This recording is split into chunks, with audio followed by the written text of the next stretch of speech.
Hello दोस्तों, मैं Ganesh Negi GS vision के ऑफिशियल पेज में आप सभी का एक बार फिर से स्वागत करता हूं। तो दोस्तों, इससे पहले लेक्चर में हमने बात की थी किसकी, आदि ऐतिहासिक काल की। इतिहास को हमने अध्ययन के अनुसार 3 पार्टों में डिवाइड किया था, जिसमें हमने देखा था प्राग ऐतिहासिक काल, जिसमें हमने प्राग ऐतिहासिक काल में पुरातात्विक स्रोतों के आधार पर उत्तराखंड का अध्ययन किया था। उसके बाद आदि ऐतिहासिक काल हमने पढ़ा था, जिसमें हमें पुरातात्विक स्रोतों की कमी इस क्षेत्र में देखी गई थी। आदि ऐतिहासिक काल में केवल साहित्यिक स्रोतों के आधार पर हमने उत्तराखंड क्षेत्र का अध्ययन किया था आदि ऐतिहासिक काल में। ठीक है, आज हम बात करने वाले हैं ऐतिहासिक काल की। सबसे इंपॉर्टेंट है ऐतिहासिक काल। ऐतिहासिक काल, ठीक है, ऐतिहासिक काल की हम बात करेंगे। ठीक है, इतिहास का, ठीक है, ऐतिहासिक काल इतिहास का वह काल है जिसके हमें लिखित विवरण पूर्ण रूप से उपलब्ध है। यानी कि ऐतिहासिक काल मानव विकास का वह काल है जिसके हमें लिखित विवरण पूर्ण रूप से उपलब्ध है आपका। ठीक है, कौन सा? ऐतिहासिक काल। ठीक है, ऐतिहासिक काल को पढ़ने के लिए हम इसे 3 भागों में डिवाइड कर लेंगे। ठीक है, तो 3 पार्टों में हम इसे डिवाइड कर लेंगे। कौन सा? तो सबसे पहले हम पढ़ेंगे ऐतिहासिक काल में प्राचीन काल। सबसे पहले हम बात करेंगे प्राचीन काल की, और प्राचीन काल में हम देखेंगे कि उत्तराखंड के क्षेत्र में प्राचीन काल में कौन कौन से राजवंशों ने यहाँ पर अपनी सत्ताएं स्थापित की थी। तो आपने पढ़ा होगा या आपने सुना भी होगा कि प्राचीन काल में यहाँ पर कुलिंद राजवंश के लोग यहाँ पर आए थे, जिन्होंने अपनी सत्ताएं यहाँ पर स्थापित की थी। यानी कि कुलिंद राजवंश ने अपनी सत्ता यहाँ पर स्थापित की थी आपका। और कौन थे आपके? शक आए थे उनके बाद। ठीक है, कुषाण भी आए थे। ठीक है, शक आए थे, कुषाण आए थे। तो यह राजवंश, ये छोटे छोटे राजवंश से इन्होंने बहुत कम समय में या बहुत कम समय के लिए अपनी सत्ताएं यहाँ पर स्थापित की थी। किसने? कुलिंदों ने। चाहे शक हुए, आपके योधे भी आए थे। तो योधे राजवंश या शक हो गए या कुषाण हो गए, छोटे राजवंश थे और कम समय तक इन्होंने अपनी सत्ताएं स्थापित की थी, जिनको हम प्राचीन काल में डिस्कस करेंगे। ठीक है, नेक्स्ट जो हमारा होगा उसका नाम होगा मध्यकाल। यानी कि ऐतिहासिक काल में नेक्स्ट जो हम पढ़ेंगे उसका नाम है मध्यकाल, किसके? प्राचीन काल के बाद। ठीक है, और मध्यकाल में हम देखेंगे कि कुमाऊं में सबसे पहले तो आपका यहाँ पर कौन सा राजवंश आ चुका था? तो कत्यूरी या कार्तिकेयपुर इंपॉर्टेंट है। ठीक है, कत्यूरी या कार्तिकेयपुर, कत्यूरी या कार्तिकेयपुर राजवंश ने यहाँ पर अपनी सत्ताएं स्थापित कर चुका था। ठीक है, काफ़ी इंपॉर्टेंट राजवंश है, थोड़ा काफ़ी लंबे समय तक इसने अपनी सत्ता यहाँ पर स्थापित की थी। उसके बाद कुमाऊं में, यानी कि कत्यूरी वंश के पतन के बाद कुमाऊं में कौन सा राजवंश आ चुका था? तो कुमाऊं में आपका चंद वंश आ चुका था। यानी कि कत्यूरी या कार्तिकेयपुर राजवंश के पश्चात या इनके पतन के बाद कुमाऊं में चंद वंश व गढ़वाल में परमार वंश आ चुका था। गढ़वाल में परमार वंश आ चुका था। तो यह हम पढ़ेंगे आपका मध्यकाल में आपका। ठीक है, लास्ट है हमारा, इसका नाम क्या है आपका? आधुनिक काल, जिसका नाम है आपका आधुनिक काल। आधुनिक काल में हम पढ़ेंगे क्या? कालांतर में या परमार वंश या चंद वंश के बाद यहाँ पर किन शासकों ने अपनी सत्ताएं स्थापित की या कौन से शासक यहाँ पर आ चुके थे? तो चंद वंश और परमार वंश के पतन के बाद, यानी कि इनका पतन करवाना किसने करवाया था? तो गोरखाओं ने इनका पतन कर चुके थे। यानी कि गोरखा यहाँ पर सत्ताएं स्थापित कर चुके। यानी कि हम क्या पढ़ेंगे? गोरखा राजवंश, गोरखा राजवंश हम पढ़ेंगे। यानी कि चंद वंश में या चंद वंश या परमार वंश कुमाऊं में और गढ़वाल में किसने? गोरखाओं ने अपनी सत्ताएं स्थापित कर दी थी। किनको हराकर? चंद व परमार वंश के शासकों को हराकर। ठीक है, उसके बाद गोरखाओं के बाद यहाँ पर क्रम से कौन आए थे? अंग्रेज आए थे। यानी कि गोरखाओं की समाप्ति के बाद, गोरखा राजवंश की समाप्ति के बाद यहाँ पर कौन आ चुके थे? आपके ब्रिटिश आ चुके थे। आपके कौन आए थे? ब्रिटिश आ चुके थे आपके। ठीक है दोस्तों, तो दोस्तों अगर देखा जाए तो इस हिसाब से हम आगे क्या करेंगे, डिस्कस करेंगे, क्या इतिहास के बारे में। प्राचीन काल पढ़ेंगे, फिर आपका मध्यकाल में पढ़ेंगे, फिर आपका आधुनिक काल में इन राजवंशों को हम पढ़ेंगे आपका। ठीक है दोस्तों, अगर बात करें तो उत्तराखंड प्राचीन काल से ही काफ़ी वीरान वीहड़ व जंगलों से भरा लगभग निर्जन क्षेत्र था। मतलब इस क्षेत्र में जीवन यापन करना क्या था, काफ़ी मुश्किल था। ठीक है, जंगलों से भरा था, बीहड़ें थी, ठीक है, ऊंच नीच वाला स्थान था और क्या था, काफ़ी वीरान क्षेत्र हुआ करता था। जीवन यापन करना काफ़ी मुश्किल था। इसीलिए यहाँ पर किसी भी स्थायी राजवंश के स्थापित या विकसित होने की जानकारी नहीं मिलती है। इसीलिए यहाँ पर किसी भी राजवंश के स्थापित या विकसित होने की जानकारी नहीं मिलती है। कहाँ पर, उत्तराखंड के क्षेत्र में। लेकिन कुछ सिक्कों या कुछ ताम्रपत्रों और कुछ मुद्राओं के आधार पर हम इतिहास के कुछ सूत्र इसमें जोड़ सकते हैं। क्योंकि हमें यहाँ से क्या मिले हैं, ताम्रपत्र मिले हैं, मुद्राएं मिली हैं, सिक्के प्राप्त हुए हैं और कुछ इतिहास के सूत्र हम इसमें जोड़ सकते हैं। ठीक है दोस्तों, अगर देखा जाए तो इस क्षेत्र के निकट जो आपका मैदानी क्षेत्र था, वहां पर जिन राजाओं ने शासन किया था, वह राजा यह मान लेते थे कि इस क्षेत्र पर भी क्या है, हमारा अधिकार हो चुका है। यानी कि इस क्षेत्र के निकटवर्ती मैदानी क्षेत्रों में जो राजा शासन करता था, वह यह मान लेता था कि इस क्षेत्र में भी हमारा अधिकार हो चुका है। किसमें, उत्तराखंड के इस क्षेत्र में आपका। ठीक है दोस्तों, तो ये था हमारा कुछ इतिहास का परिचय जो हमने आगे पढ़ना है। तो सबसे पहले हम किसमें, प्राचीन काल में शुरू करेंगे। कौन सा, कुलिंद राजवंश। कुलिंद राजवंश हम शुरू करेंगे। ठीक है, कुलिंद राजवंश हम शुरू करेंगे। उत्तराखंड की सबसे प्राचीनतम शक्ति या उत्तराखंड की सबसे पहली राजनीतिक शक्ति कौन थी, कुलिंद राजवंश। सबसे इंपॉर्टेंट क्या है, ठीक है, उत्तराखंड की सबसे प्राचीन राजनीतिक शक्ति। उत्तराखंड की सबसे प्राचीन राजनीतिक शक्ति कौन थी आपकी, कुलिंद थी आपकी। ठीक है, कुलिंद थी सबसे पहली राजनीतिक शक्ति आपकी। ठीक है, अगर देखा जाए तो कुलिंद राजवंश के जानकारी के लिए, कुलिंद राजवंश की जो जानकारी हमें मिलती है वो हमें आपका कैसे मिलती है, आपका जो इनके स्रोत मिलते हैं। यानी कि जो कुलिंद राजवंश की जानकारी हमें मिलती है शासन करने की, वो क्या है, कुछ पुरातात्विक स्रोत भी हैं, कुछ आपके साहित्यिक साक्ष्य भी हैं। यानी कि स्रोत में हम देखेंगे तो इनके हमें कुछ क्या मिलते हैं, पुरातात्विक साक्ष्य मिलते हैं। पुरातात्विक साक्ष्य हमें मिलते हैं। ठीक है, यानी कि स्रोतों में हम पढ़ेंगे कि पुरातात्विक साक्ष्यों के आधार पर कुलिंद वंश की जो जानकारी मिलती है। पुरातात्विक साक्ष्यों में हमें क्या मिलती है, आपकी इनकी मुद्राएं मिलती हैं। किनकी, कुलिंदों की मुद्राएं मिलती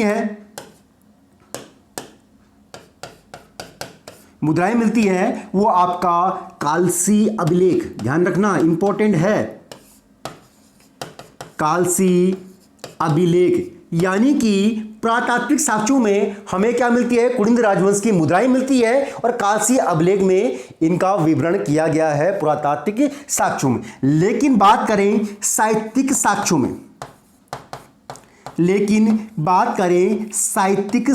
में, तो साहित्यिक साक्ष्यों में इनका विवरण या किन किन साहित्यिक साक्ष्यों में इस वंश का विवरण किया गया है या इनकी जानकारी मिलती है। तो महाभारत में मिलती है आपका विष्णु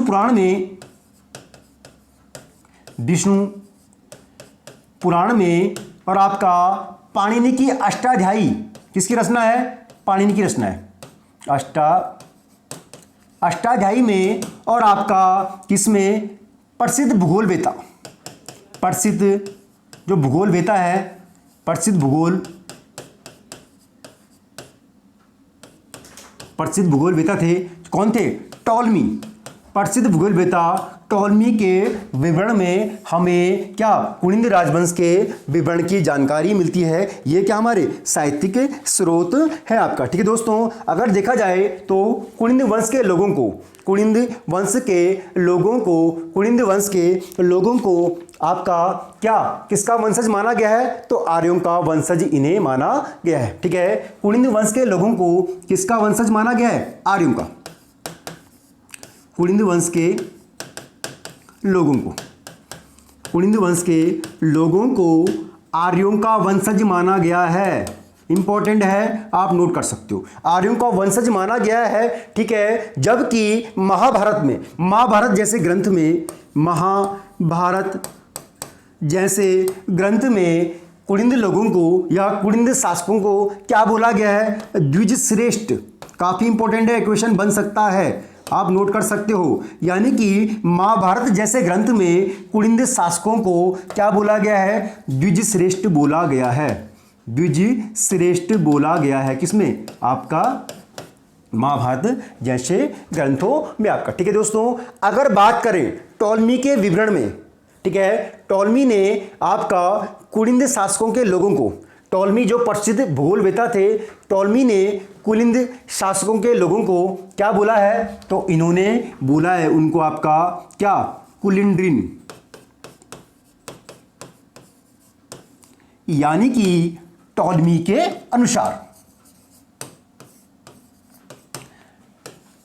अनुसार कुलिंद शासकों को टॉलमी ने बोला है कुलिंड्रिन। अगर इंग्लिश में लिखेंगे तो आपका क्या लिखेंगे, कुलिंड्रिन।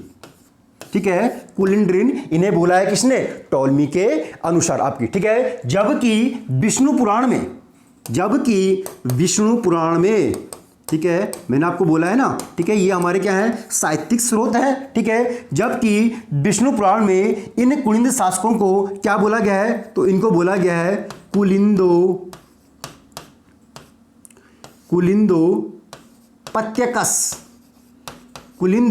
पत्यकस इन्हें बोला गया है। ठीक है, आप नोट कर सकते हो, कुलिंदो पत्यकस इन्हें बोला गया है। किसको, आपका कुनिंद वंश के शासकों को। यानी कि कहाँ आपका टॉलमी के विवरण में क्या बोला गया है, टॉलमी ने इन्हें बोला है आपकी कुलिंड्रिन बोला है, जबकि विष्णु पुराण में कुनिंद वंश के शासकों क्या बोला गया, आपका कुलिंदो पत्यकस बोला गया है आपका। किसको, कुनिंद वंश के शासकों को। ठीक है, जबकि अगर हम बात करेंगे कालसी शिलालेख जो हमारा क्या है, एक पुरातात्विक साक्ष्य है, किसको पढ़ने के लिए, कुनिंद वंश को पढ़ने के लिए। ठीक है, जबकि कालसी शिलालेख में, ठीक है, इंपॉर्टेंट है, कालसी शिलालेख, ठीक है, कहां पड़ता है, काशी में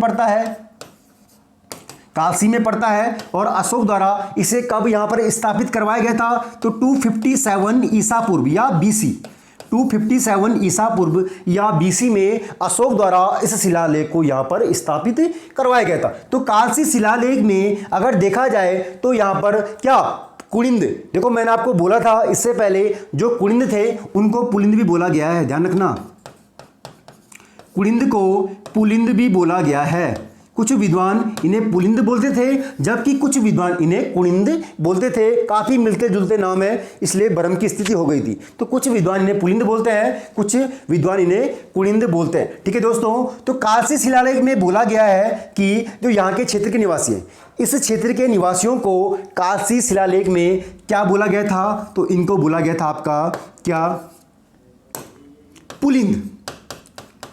कालसी शिलालेख में, ठीक है, कालसी शिलालेख में यहाँ के क्षेत्रवासियों को, यहाँ के निवासियों को, कालसी शिलालेख में यहाँ के निवासियों को क्या बोला गया था, पुलिंद बोला गया है।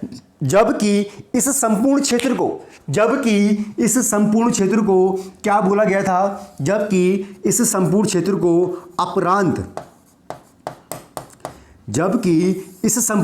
को अपरांत बोला गया था। क्या बोला गया था, अपरांत बोला गया था आपका, किसमें, कालसी शिलालेख में। काफी इंपॉर्टेंट है। ठीक है, कुनिंद राजवंश को जानने के लिए क्या है हमारे पास, एक पुरातात्विक स्रोत है आपका। ठीक है दोस्तों, अगर देखा जाए, ठीक है, उसके बाद देखा जाए तो टॉलमी के विवरण और कुनिंद मुद्राओं के आधार पर टॉलमी के विवरण और कुलिंद मुद्राओं के आधार पर जो आपका कुलिंद राजवंश था, टॉलमी के विवरण और कुलिंद मुद्राओं के आधार पर जो बोला गया है कुलिंद राजवंश के लिए, यह बोला गया है कि यह राजवंश आपका सतलज, यमुना व गंगा नदियों के उद्गम क्षेत्र तक विस्तारित था, क्षेत्र तक विस्तारित था। यानी कि मेरा बोलने का मतलब यह है कि टॉलमी व कुलिंद मुद्राओं के आधार पर, टॉलमी के विवरण और कुलिंद मुद्राओं के आधार पर यह बोला गया है कि कुलिंद राजवंश का जो क्षेत्र था आपका वो सतलज, यमुना व गंगा नदियों के उद्गम क्षेत्र तक क्या था, विस्तारित था। यानी कि आपका उत्तर में हिमालय पर्वत से, उत्तर में हिमालय पर्वत से लेकर दक्षिण में बेहट एक स्थान पड़ता है जो सहारनपुर में है आपका बेहट। यानी कि आपका उत्तर में सतलज नदी से लेकर, उत्तर में हिमालय पर्वत से लेकर दक्षिण में बेहट सहारनपुर तक फैला था, जबकि पश्चिम में सतलज नदी से लेकर, जबकि पश्चिम में सतलज नदी से लेकर पूर्व में काली नदी तक, पूर्व में काली नदी तक इनका साम्राज्य फैला था। कौन कहता है? टॉलमी अपने विवरण में बोलते हैं और कुछ कुलिंद मुद्राएं जो प्राप्त हुई हैं उनके आधार पर हम मानते हैं कि कुलिंद राजवंश कहाँ फैला था, इन क्षेत्रों में फैला था आपका। ठीक है दोस्तों। उसके बाद दोस्तों अगर बात करें तो कुलिंद राजवंश के कालक्रम में काफ़ी मतभेद पाए गए। कुलिंद राजवंश के कालक्रम में काफ़ी मतभेद पाया गया है, काफ़ी विद्वानों ने अपने अलग अलग मत दिए हैं, लेकिन साहित्यिक व पुरातात्विक स्रोतों के आधार पर इस काल का जो टाइम पीरियड मिलता है वो हमें मिलता है आपका लगभग 1000 BC यानी कि 1000 ईसा पूर्व से लेकर तीसरी या चौथी ईस्वी तक, या 300 या 400 ईस्वी तक। यानी कि साहित्यिक व पुरातात्विक स्रोतों के आधार पर इस राजवंश का जो हमें कालक्रम मिलता है वो आपका 1000 BC या ईसा पूर्व। ठीक है, ईसा पूर्व, ध्यान रखना। ईसा पूर्व मतलब ईसा मसीह से पहले का समय ईसा पूर्व और ईसा मसीह के बाद का समय आपका AD या ईस्वी कहलाता है। ठीक है, या AD या ईस्वी कहलाता है आपका। ठीक है दोस्तों, तो 1000 ईसा पूर्व से तीसरी या चौथी ईस्वी तक इनका क्या था, शासन इन्होंने किया था। किसने?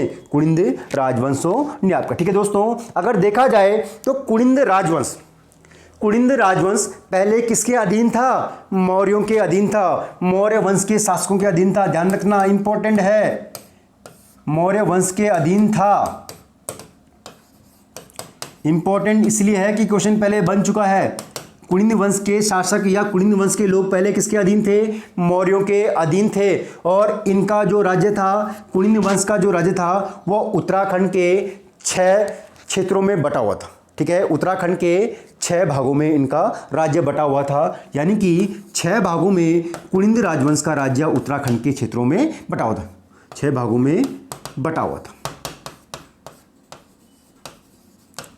किसका? कुलिंद राजवंश का। ठीक है, राज्य 6 भागों में बटा हुआ था। वो हम 6 भाग देख लेते हैं कि कौन कौन से क्षेत्रों में कुलिंद राजवंश का राज्य विस्तार था या बटा हुआ था। वो 6 भाग हम डिस्कस कर लेते हैं। ठीक है, तो सबसे पहले हमारे पास होगा आपका कौन सा? तमसा क्षेत्र। पहला भाग था हमारा या पहला क्षेत्र था तमसा क्षेत्र।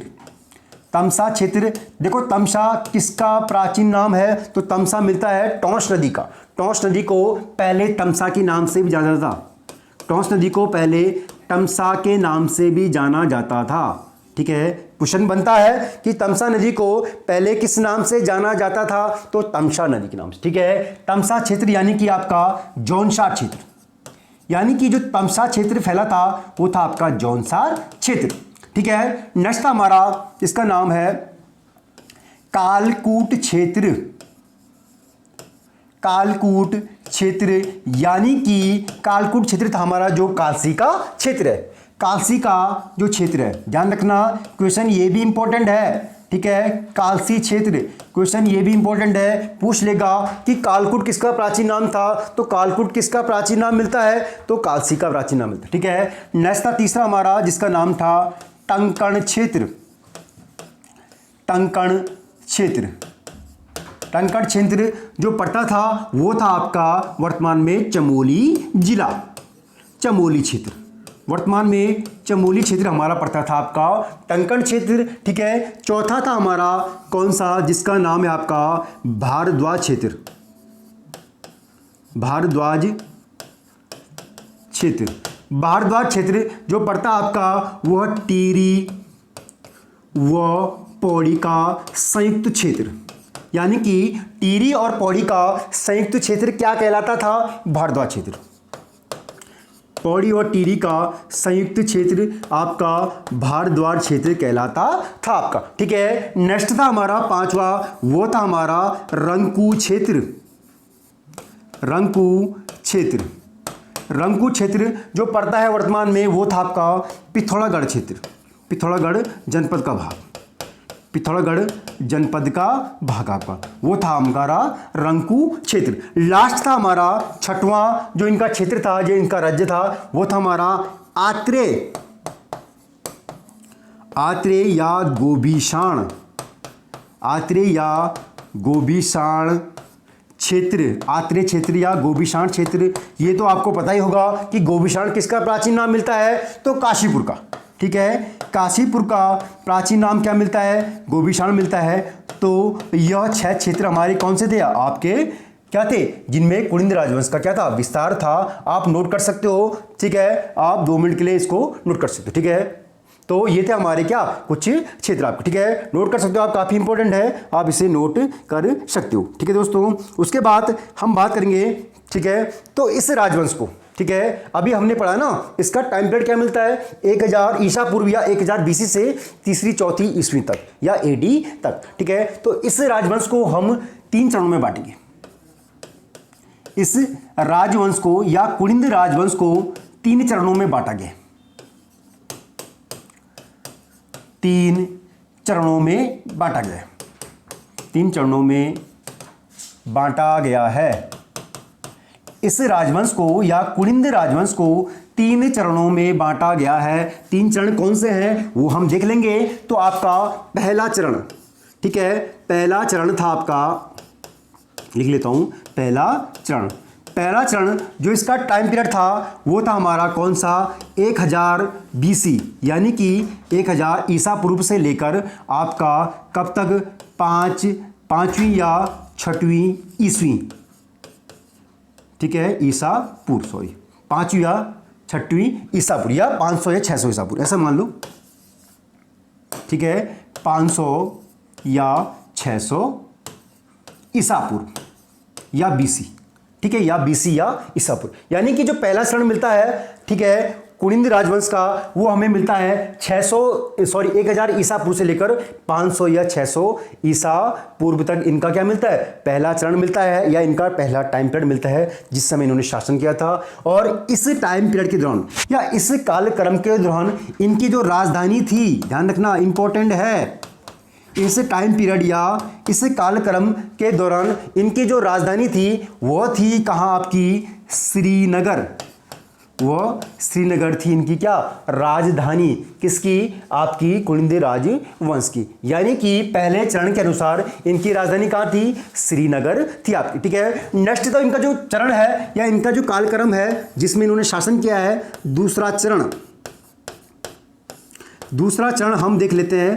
तो दूसरा चरण था इनका कब से लेकर 500 या 600 बीसी या ईसा पूर्व से लेकर आपका 200 या 300 ईसा पूर्व या बीसी। ध्यान रखना, 200 या 300 ईसा पूर्व या बीसी इनका क्या था आपका सेकंड चरण था। इसी चरण में या इसी कालक्रम के दौरान, इंपॉर्टेंट है, इसी कालक्रम के दौरान आपका क्या बौद्ध धर्म से पहले उत्तर भारत में, लगभग उत्तर या मध्य भारत में क्या महाजनपदों का उदय हुआ था, महाजनपदों का उदय हुआ था। महाजनपदों का उदय हुआ था। इस कड़ी को मैं इसलिए जोड़ रहा हूँ क्योंकि आगे हम मौर्य वंश के बारे में देखेंगे, क्योंकि जो कुलिंद राजवंश के लोग थे वो किसके अधीन थे? मौर्यों के अधीन थे। तो महाजनपदों में से एक जनपद था, उसी जनपद में मौर्यों ने भी आगे शासन किया था। तो बौद्ध धर्म से पहले, ठीक है, और इस कालक्रम के बीच महाजनपदों का उत्तर भारत या मध्य भारत में क्या होता? गठन हुआ था, या उत्तर भारत मध्य भारत में इनका क्या होता? शुरुआत हुई थी महाजनपदों की, ठीक है। जबकि देखा जाए तो आपका कौन से मौर्य काल, यानी कि इन महाजनपदों में जो जनपद थे उसमें मौर्य समाज के लोगों ने, या सॉरी मौर्य काल के लोगों ने क्या शासन किया होगा? तो मौर्य समाज का, ठीक है, मौर्य साम्राज्य का उदय भी किस चरण में हुआ था? तो इसी चरण में हुआ था। और मौर्य समाज का एक प्रसिद्ध शासक था जिसका नाम था अशोक एक प्रसिद्ध शासक था मौर्य समाज का, ठीक है, मौर्य समाज का, जिसका जो टाइम पीरियड मिलता है हमें लगभग 273 बीसी से लेकर 232 बीसी, यानी कि मौर्य समाज का एक शासक था कौन? अशोक का संबंध भी किससे मिलता है? कुलिंद राजवंश से मिलता है, क्योंकि आपका अशोक के शिलालेख में कुलिंद राजवंश के बारे में बताया गया है। क्या? अशोक के शिलालेख में। और इसी समय या इसी चरण में उसने अपना शिलालेख कहाँ? उत्तराखंड के क्षेत्र में स्थापित किया था। कहाँ? कालसी में स्थापित किया था। आपका कहाँ? कालसी में स्थापित किया था, ठीक है। तीसरा चरण जो मिलता हमें, तीसरा चरण जो हमें मिलता है वो है आपका लगभग 200 या 300 बीसी से लेकर आपका कब तक?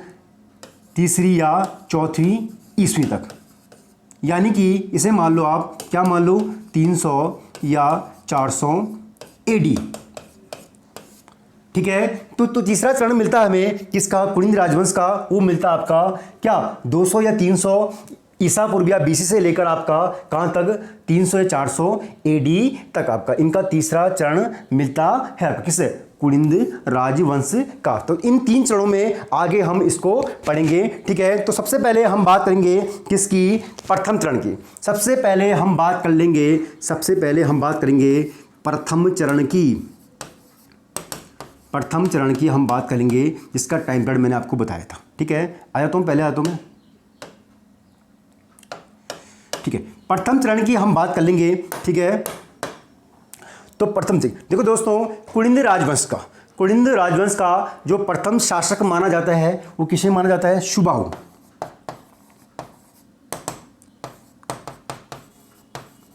प्रथम शासक सुबाहु, कुलिंद राजवंश का प्रथम शासक,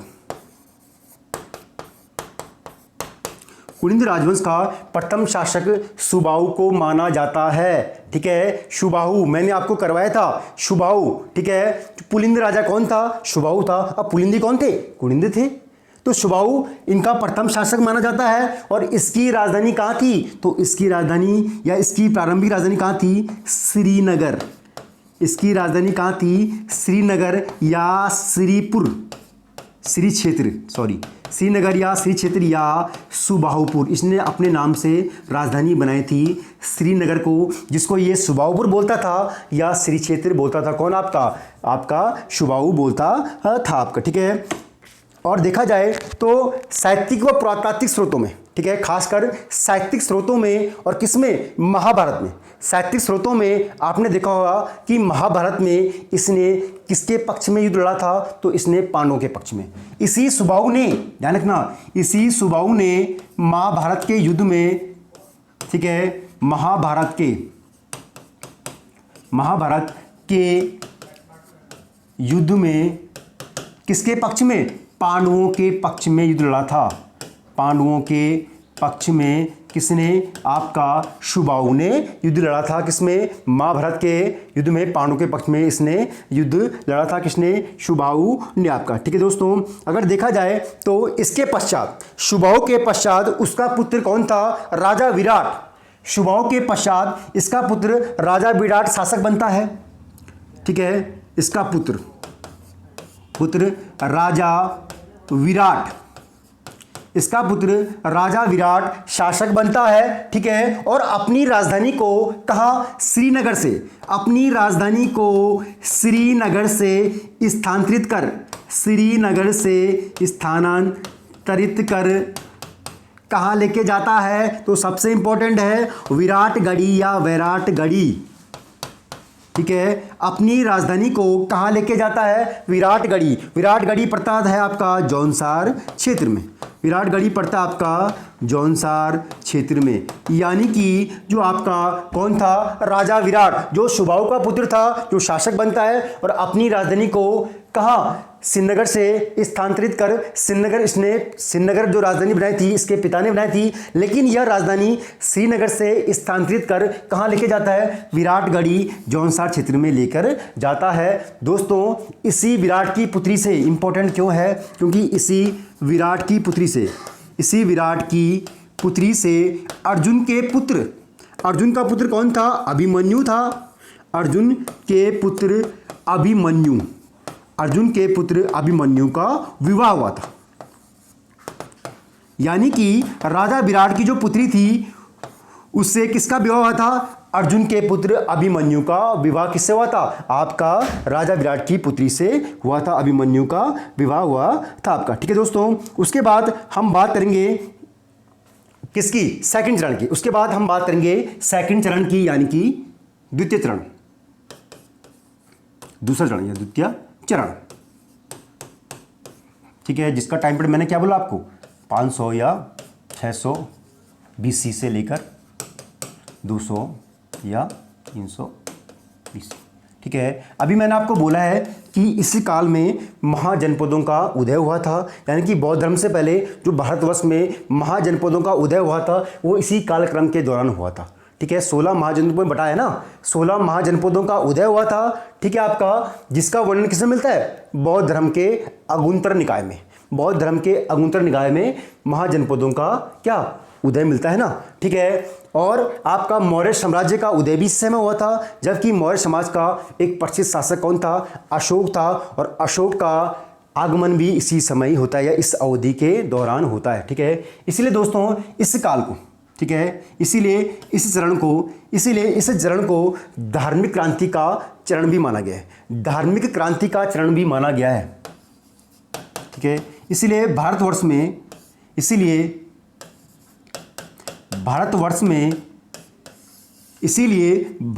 में आपका क्या, इस चरण को या द्वितीय चरण को धार्मिक क्रांति का चरण भी माना गया है, ठीक है। और इसके बाद यहाँ पर जो बौद्ध धर्म, और इसी समय या इस चरण में बौद्ध धर्म और जैन धर्म जनता के बीच काफ़ी लोकप्रिय हुए थे।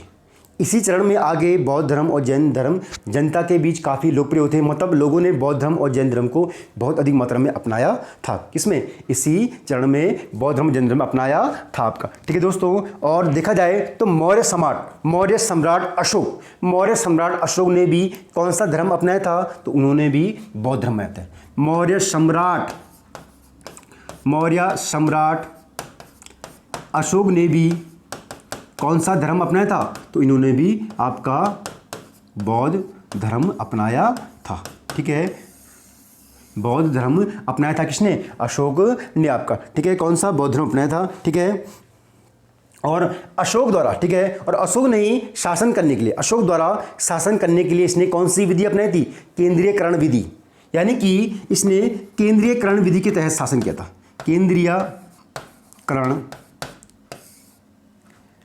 केंद्रीयकरण नीति के तहत, ऐसा मान लो, ठीक है। मतलब अशोक ने केंद्रीयकरण नीति अपनाई थी और इसी के तहत इसने शासन किया था। केंद्रीयकरण नीति मतलब आपने देखा होगा कि अशोक ने अपने समय में लगभग संपूर्ण भारत में अपने शिलालेखों को क्या किया था, स्थापित किया था। यानी कि अशोक ने अपने कार्यकाल के दौरान लगभग संपूर्ण भारत में अपने शिलालेखों को स्थापित किया था। वहाँ पर विभिन्न क्या स्वास्थ्य सेवाएं स्थापित की थी और इसने प्रत्येक धर्म को संरक्षण भी दिया था, मतलब प्रत्येक धर्म को इसने बढ़ावा दिया था। किसने, अशोक ने, और सभी को यह बोलता था कि प्रत्येक धर्म को बढ़ावा देना चाहिए। कौन, अशोक, जो मौर्य समाज का एक सम्राट था आपका, ठीक है। तो संभवतः इसी केंद्रीयकरण नीति के तहत जो कुलिंद लोग थे वो मौर्यों के अधीन आए होंगे, ठीक है, उनको यह नीति अच्छी लगी होगी या उनको यह नीति, किसको, कुलिंदों को यह नीति सही लगी होगी।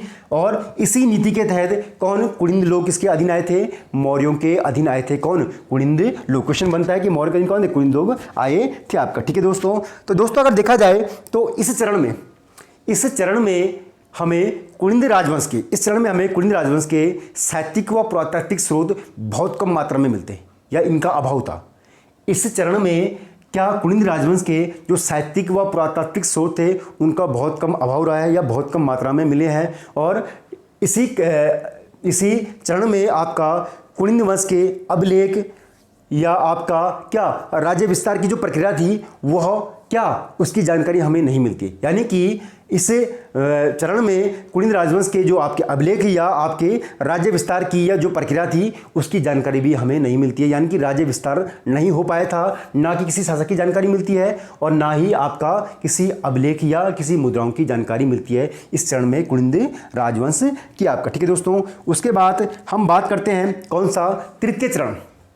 उसके बाद हम बात करते हैं तृतीय चरण या तीसरा चरण की अगर हम बात करें तीसरा चरण की, तो यह चरण कुलिंद राजवंश का चरमोत्कर्ष का चरण था। इंपॉर्टेंट है, यह कुलिंद राजवंश का चरमोत्कर्ष, कुलिंद राजवंश का चरमोत्कर्ष का चरण था। कौन, तीसरा चरण। ठीक है, टाइम पीरियड क्या था, मैंने अभी आपको बोला है, इसका टाइम पीरियड था आपका 200 या 300 बीसी से लेकर आपका क्या 300 या 400 एडी। ठीक है, 300 या 400 एडी। तो यह कुलिंद राजवंश का चरमोत्कर्ष का क्रम मिलता है कौन सा, आपका तीसरा चरण। ठीक है, और इसी चरण में या इसी काल में आपका कुलिंद वंश के कुछ प्रमुख शासकों ने शासन किया था। इसी चरण में आपका कुलिंद राजवंश के अग्रराज धनभूति कौन सा हो गया आपका, हरिदत्त,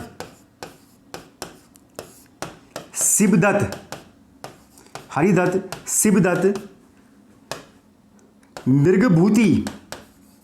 यानी कि इस कालक्रम के दौरान कुलिंद वंश के कुछ प्रमुख शासकों ने शासन किया था, जिसमें थे आपके अग्रराज था, धनभूति था, हरिदत्त था, शिवदत्त था, मृगभूति था। मृगभूति को क्या बोला गया है, तो ठीक है, ऐसा भी इसे लिखा जाता है मृगभूति को, यह भी इसे बोला गया है, इसकी मुद्राओं में लिखा है आपका मृगभूति की मुद्राओं में। वह सबसे इंपॉर्टेंट है अमोघभूति, जो क्या था, कुलिंद राजवंश का सबसे प्रतापी शासक था या सबसे क्या शक्तिशाली शासक कौन था, अमोघभूति था। यानी कि इस चरण में, इस कालक्रम के दौरान अग्रराज, धनभूति, हरिदत्त, शिवदत्त, मृगभूति, अमोघभूति जैसे राजाओं ने शासन किया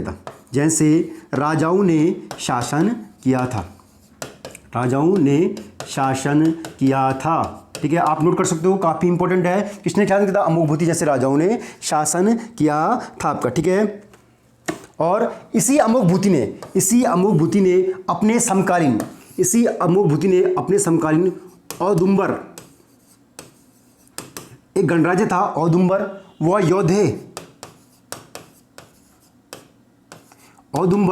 योधे गणराज्यों को अपने साथ मिलाकर एक त्रिसंघ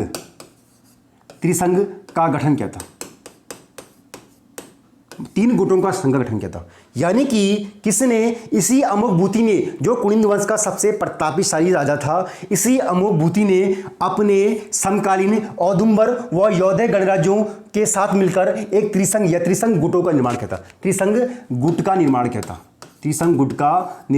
किया था किसने, आपका अमोघभूति ने, जो एक प्रतापशाली राजा था आपका। ठीक है दोस्तों अगर देखा जाए तो अमोघभूति, ठीक है, एकमात्र अमोघभूति ऐसा शासक है जिसकी मुद्राओं में, ध्यान रखना इंपॉर्टेंट है, कुलिंद वंश का शासक अमोघभूति एकमात्र ऐसा शासक है या शासक था जिसकी मुद्राओं में उसकी महाराज जिसकी मुद्राओं में उसकी महाराज की उपाधि, जिसकी मुद्राओं में उसकी महाराज की उपाधि क्या थी, आपकी वर्णित थी आपकी, या क्या उत्कीर्ण थी। यानी कि यह एकमात्र ऐसा कुलीन शासक था जिसकी मुद्राओं में महाराज की क्या थी, उपाधि अंकित थी या उत्कीर्ण थी आपकी, ठीक है। और देखा जाए तो सबसे अधिक जो मुद्राएं कुलिंद राजवंश में सबसे अधिक जो मुद्राएं प्राप्त हुई हैं वो अमोघ भूति की प्राप्त हुई। सबसे अधिक मुद्राएं, सबसे अधिक जो मुद्राएं हैं वो किसकी, अमोघ भूति की ही प्राप्त हुई हैं। अमोघ भूति की ही प्राप्त हुई हैं सबसे अधिक मुद्राएं आपका, ठीक है दोस्तों अगर देखा जाए उसके बाद तो कुलिंद राजवंश को, कुलिंद वंश को जानने के लिए जो हमारे पास सबसे प्रमुख स्रोत है वो इनकी क्या है, मुद्राएं ही हैं, वो इनकी मुद्राएं ही हैं, ठीक है। इन्हीं मुद्राओं के आधार पर, इन्हीं मुद्राओं के आधार पर हम इनका क्या धार्मिक या आर्थिक या राजनीतिक अध्ययन कर सकते हैं। किसका, इन्हीं मुद्राओं के आधार पर हम कुलिंद राजवंश का धार्मिक, राजनीतिक या आपका क्या आर्थिक अध्ययन करते हैं, जो इनकी मुद्राएं हैं, ठीक है। तो इनकी मुद्राओं के बारे में हम देख लेते हैं। तो दोस्तों कुलिंद राजवंश की मुद्राएं, कुलिंद राजवंश की, कुलिंद राजवंश की मुद्राएं दो भागों में गठित थी। कुलिंद राजवंश की मुद्राएं दो भागों में बटी हुई थी, ठीक है। पहली थी आपकी प्रारंभिक मुद्राएं, पहली थी आपकी प्रारंभिक मुद्राएं, ठीक है। और सेकंड थी हमारी परवर्ती मुद्राएं। परवर्ती मतलब बाद में होने वाली, ठीक है, बाद में आने वाली मुद्राएं। परवर्ती का मतलब क्या होता है, बाद में प्रचलन में होने वाली मुद्राएं, ठीक है। कौन सी थी, प्रारंभिक मुद्राएं थी और परवर्ती मुद्राएं थी आपकी इनकी, ठीक है दोस्तों। तो देखा जाए तो प्रारंभिक मुद्राएं, सबसे पहले हम बात करेंगे प्रारंभिक मुद्राओं की। तो प्रारंभिक मुद्राओं में आपका जो ये मुद्राएं थी ये किससे बनी थी, ये ताम्र से बनी थी, ठीक है, तांबे से निर्मित थी। इनकी जो प्रारंभिक मुद्राएं थी वो तांबे से निर्मित थी। लेकिन इन मुद्राओं में किसी भी कुलिंद शासक का नाम अंकित होने की जानकारी नहीं मिलती है। यानी कि इन प्रारंभिक मुद्राओं में किसी भी कुलिंद शासक की अंकित होने की जानकारी हमें बिल्कुल नहीं मिलती है, ठीक है। और प्रारंभिक दौर की इन मुद्राओं में क्या शब्द मिलते हैं, कुलिंद व कादस्य शब्द यहाँ पर इन शासकों को बोला गया है। यानी कि प्रारंभिक दौर की इन मुद्राओं में क्या कुलिंद या कादस्य शब्द इन शासकों के लिए प्रयोग किया गया है। कुलिंद या कादस्य शब्द इन शासकों के लिए प्रयोग किया गया है प्रारंभिक दौर की इन प्रारंभिक मुद्राओं में, ठीक है। कादस्य शब्द का अर्थ यह मानते थे, कादस्य शब्द का अर्थ यह मानते थे आपका जन या कबीला।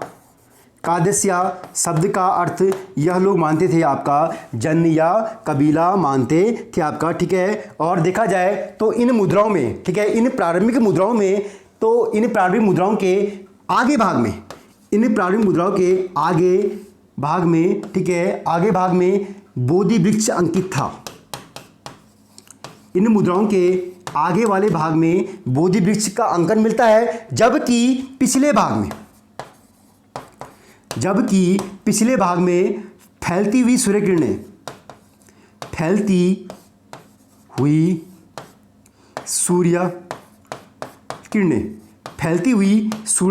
उत्कीर्ण हैं।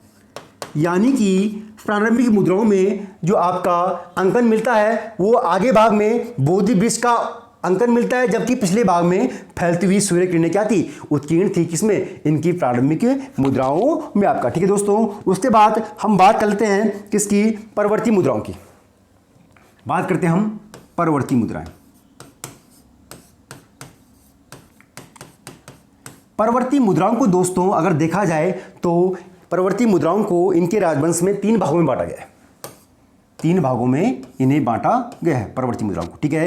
एक थी हमारी कौन सी, एक थी हमारी अमोघ भूति प्रकार की, एक थी हमारी अमोघ भूति प्रकार की कुलिंदों की, और दूसरी थी हमारी कौन सी, अल्मोड़ा प्रकार की, अल्मोड़ा प्रकार की, ठीक है। तीसरी थी हमारी कौन सी, वो थी आपकी छत्रेश्वर प्रकार की। छत्रेश्वर प्रकार की आप नोट कर सकते हो, इंपॉर्टेंट है, क्वेश्चन बनेगा कि परवर्ती मुद्राएं कितने प्रकार की थी, तो 3 प्रकार की मिलती है परवर्ती मुद्राएं, ठीक है दोस्तों। तो देखा जाए तो अमोघ भूति की जो मुद्राएं मिली है, अमोघ भूति की जो मुद्राएं मिली है वो आपका, सबसे पहले हम बात किसकी करते हैं, अमोघ भूति की। सबसे पहले हम बात करते हैं अमोघ भूति प्रकार की मुद्राएं।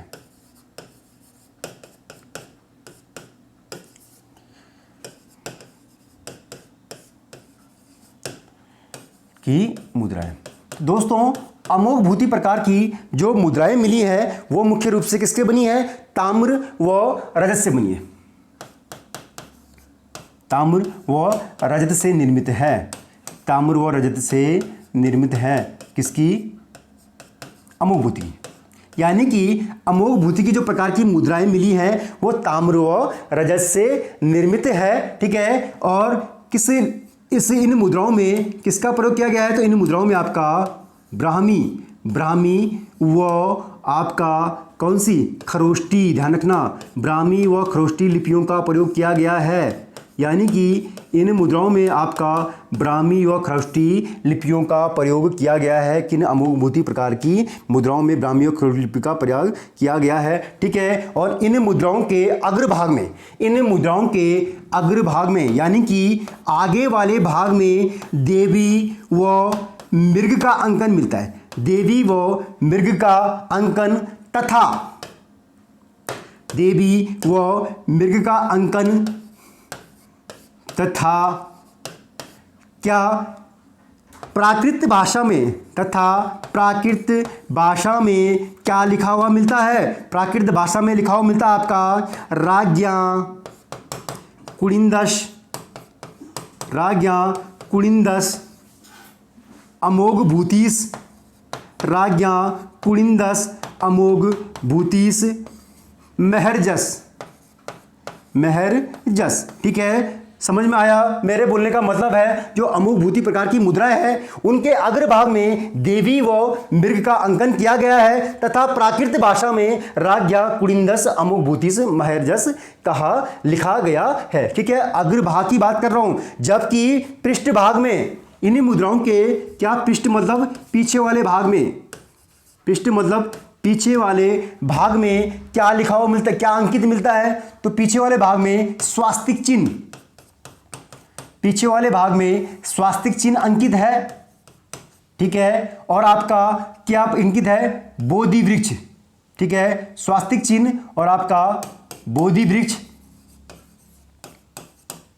ठीक है। और एक पर्वत पर नंदी बैल, एक पर्वत पर नंदी बैल, एक पर्वत पर नंदी बैल, जबकि लहरदार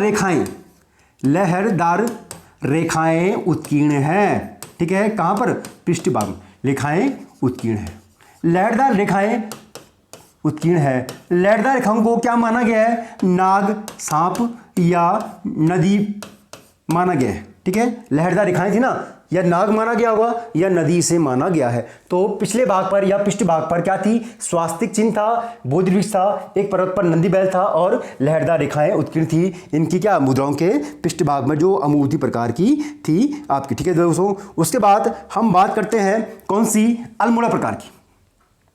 नेक्स्ट है हमारी कौन सी, अल्मोड़ा प्रकार की,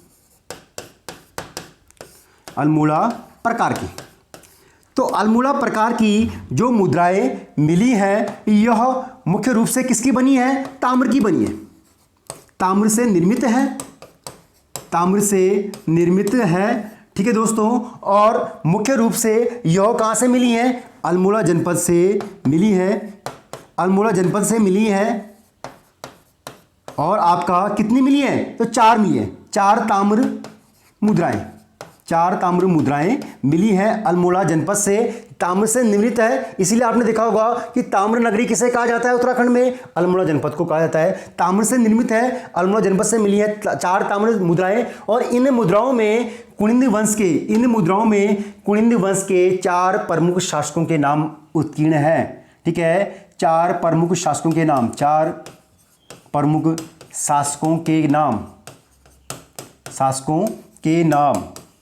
किन मुद्राओं में? जो अल्मोड़ा से 4 हमें ताम्र मुद्राएं मिली है। ठीक है, 4 शासक कौन थे? तो आपको मैंने बोला है क्या, म ग भ त। किसके लिए बोला गया है? मृगभूति। मृगभूति का अंकन मिला है हरिदत्त, का अंकन मिला है शिवदत्त। शिवदत्त का अंकन मिला है वो किसका मिला है? शिवपालित। शिवपालित का अंकन मिला है। ठीक है, शिवपालित का अंकन मिला है इन मुद्राओं में, अल्मोड़ा प्रकार की मुद्राओं में। और दोस्तों ध्यान रखना, यह मुद्राएं वर्तमान में कहां पर, यह मुद्राएं वर्तमान में किस स्थान पर रखी गई हैं? यह मुद्राएं वर्तमान में किस स्थान पर सुरक्षित रखी गई हैं? तो यह ब्रिटिश संग्रहालय में। यह मुद्राएं वर्तमान में ब्रिटिश संग्रहालय में सुरक्षित रखी गई हैं। जो अल्मोड़ा प्रकार की मुद्राएं हमें मिली है, कहां से? अल्मोड़ा जनपद से 4 मुद्राएं मिली हैं आपकी। ठीक है दोस्तों, अगर देखा जाए तो कत्यूरी घाटी से भी, ठीक है, कत्यूरी या कत्यूरी घाटी जो कुमाऊं में पड़ती है आपकी, कत्यूरी घाटी से प्राप्त, कत्यूरी घाटी से भी हमें 54 मुद्राएं प्राप्त हुई हैं। प्राप्त 54 मुद्राएं में कत्यूरी घाटी से भी हमें 54 मुद्राएं प्राप्त हुई हैं। ठीक है, एक मुद्रा किसकी प्राप्त हुई है? हरिदत्त की। एक मुद्रा किसकी है? हरिदत्त की है। ठीक है, जबकि एक मुद्रा पर किसका अंकन है? अशोक का। एक पर अशोक का अंकन है। बाकी 52 मुद्राओं में, बाकी 52 मुद्राओं में किसका अंकन है? गौमित्र का अंकन है।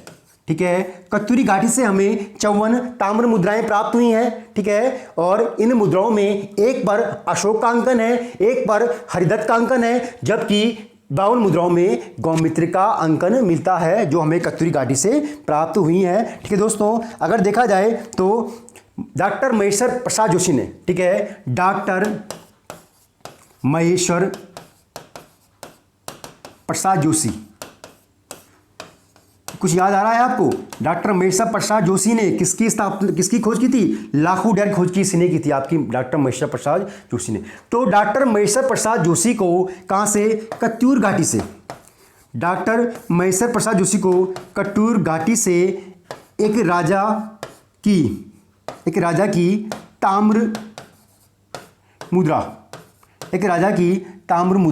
प्राप्त हुई है। एक राजा की ताम्र मुद्रा में बनी मूर्ति, मतलब ताम्र मुद्रा में बनी मूर्ति प्राप्त हुई है। उस राजा का नाम था आपका, उस राजा का नाम क्या होगा? उसका नाम था आपका शिवरक्षित। शिवरक्षित राजा की, यानी कि डॉक्टर महेश्वर प्रसाद जोशी ने कत्यूर घाटी से एक ताम्र मुद्रा किसकी? शिवरक्षित राजा की प्राप्त की है। ठीक है, शिवरक्षित राजा की ताम्र मूर्ति प्राप्त की है। इनकी मूर्ति कैसे प्राप्त की है? ताम्र मूर्ति प्राप्त की है शिवरक्षित राजा की। जबकि गढ़वाल क्षेत्र से भी विजयभूति नामक राजा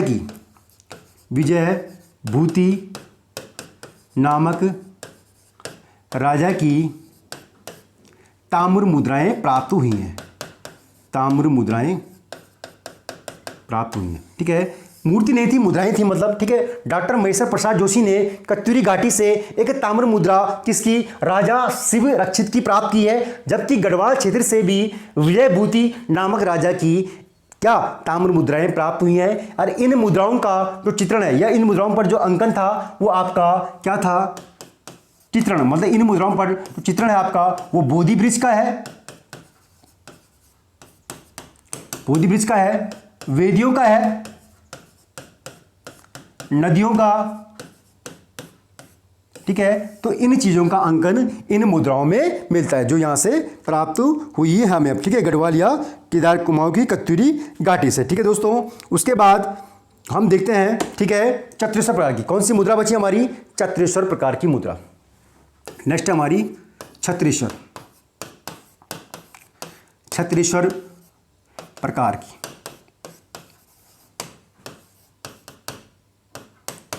छत्रेश्वर प्रकार की मुद्रा हमारी बचेगी नेक्स्ट। ठीक है दोस्तों, ठीक है, तो इन मुद्राओं में, ठीक है, छत्रेश्वर प्रकार की मुद्राओं में ब्राह्मी लिपि से छत्तीसगढ़ प्रकार की मुद्राओं में ब्राह्मी लिपि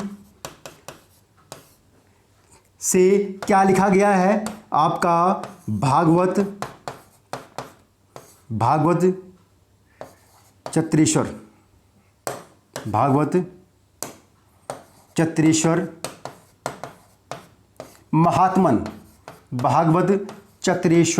महात्मन अंकित किया गया है इन मुद्राओं में। किसमें?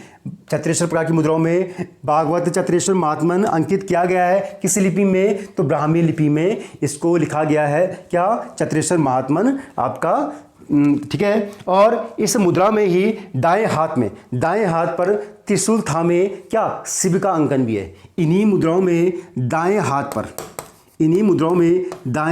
पर त्रिशूल थामे शिव का अंकन भी किया गया है। यानी कि चत्रेश्वर प्रकार की मुद्राओं में जो हमें मिली है उसमें ब्राह्मी लिपि में भागवत चत्रेश्वर महात्मन कहा गया है, लिखा गया है, अंकित है। जबकि इस मुद्राओं में और क्या मिलता है? दाएं हाथ पर त्रिशूल थामे शिव का अंकन भी मिलता है और बायां हाथ शिव की कमर पर रखा गया है। बायां हाथ शिव की कमर पर स्थित है। इन मुद्राओं में अंकित क्या है कि बायां हाथ शिव की कमर पर स्थित है आपका, ठीक है। तो यह थी हमारी कुछ आपकी कुड़िंद राजवंश की कुछ मुद्राएं जिनको हमने अलग अलग प्रकार में डिवाइड किया है आपका, ठीक है। कुड़िंद राजवंश के बाद यहाँ पर कौन सी अलग अलग छोटी छोटी शक्तियाँ स्थापित हुई थी, इसके बाद हम पढ़ेंगे। शक आए थे, फिर कुषाण आए थे, ठीक है। पौरव राजवंश ने भी कुछ सत्ताएं यहाँ पर स्थापित की थी। तो काफ़ी राजवंशों ने यहाँ पर सत्ताएं स्थापित की थी। कुड़िंद राजवंश काफ़ी इंपॉर्टेंट है। काफ़ी चीज़ें मैं आपके साथ डिस्कस कर चुका हूँ इस राजवंश के बारे में, ठीक है। तो आप वीडियो में बने रहें। नेक्स्ट वीडियो में हम मिलेंगे किसी अन्य छोटे राजवंश के बारे में, ठीक है। तो आप इस वीडियो में बने रहे, ठीक है दोस्तों। तो काफ़ी चीज़ें मैं डिस्कस कर रहा हूँ, ठीक है, और काफ़ी चीज़ें हम डिस्कस भी कर चुके हैं, ठीक है। तो आज के लिए इतना ही, धन्यवाद।